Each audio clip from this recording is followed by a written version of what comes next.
Every day, millions of people ask artificial intelligence to help them think. Not because they've stopped thinking for themselves, but because they hope to think maybe a little better or a little faster, or maybe see something they think they've missed. AI is no longer a glimpse of the future. It's part of our everyday lives.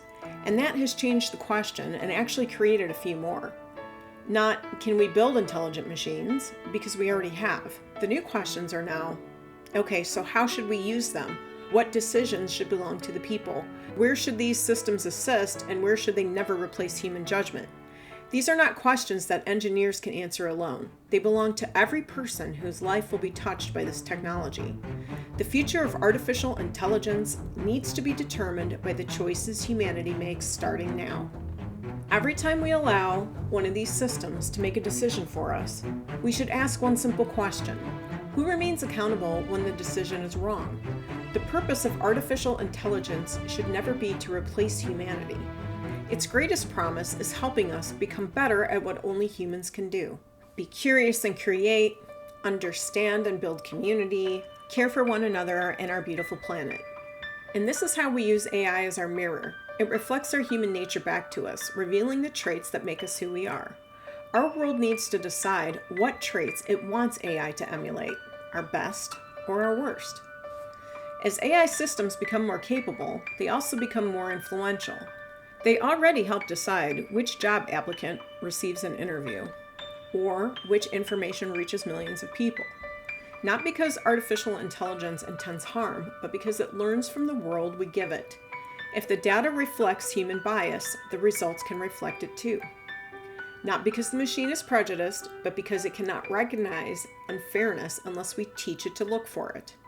Today we are already seeing both the positive and negative possibilities.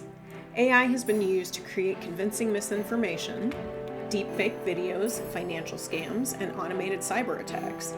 It can amplify fear as easily as it can spread knowledge. The same technology that can help protect people can also be used to manipulate them. And this is precisely why our values must guide its development. But that's only half the story. When we use artificial intelligence responsibly, it can help researchers discover new medicines, help scientists understand proteins, design new materials, and accelerate discoveries that used to take years. In classrooms, it can help students learn at their own pace, even translate lessons across different languages. We can use it to support teachers instead of replacing them. For artists and writers and musicians and even filmmakers, it can become another creative instrument. Not by replacing imagination, but expanding what imagination can accomplish. If we want AI to help us build a better future, then the technology itself is only part of the answer. We must also build safeguards that give people clarity, control, and confidence. Because fear often comes from uncertainty. And uncertainty grows when we don't understand how a system works or how to respond when something goes wrong. The first safeguard is transparency. When AI is used in important decisions, people should be told, not hidden behind technical language, but explained in clear terms. Why a decision was made, what information was used, and what options exist to challenge or review it. The second safeguard is human oversight. No system that affects human lives should operate without a person who is responsible for it. AI can assist decisions, but it should not replace accountability. There must always be someone who can be asked, why did this happen? And be able to answer the question. The third safeguard is testing and monitoring. Just like medicines are tested before they reach patients, AI systems should be tested as well before they're widely used. And not just once, but continuously. Because systems can change over time as they learn from new data. We must watch for errors, biases, and unintended consequences, and correct them quickly when they appear. The fourth safeguard is data protection. The information people share should be treated with care, collected only when absolutely necessary, and stored securely. It should never be used in ways people do not agree to. Privacy is not optional, it is a foundation of trust. The fifth safeguard is misuse prevention. We have to remember that the same tools that help people can also be misused. So systems should include protections against impersonation or fraud and the creation of harmful or deceptive content. And when misuse is detected, there must be clear ways to stop it and respond. The sixth safeguard is education, because the strongest protection is an informed public. People should learn how to recognize AI-generated content, how to question sources, how to verify information before sharing it, and understand that not everything we see or hear is necessarily real. When people have these skills, they are less vulnerable and more empowered. And finally, these systems must continue to be designed and built with limits and protocols.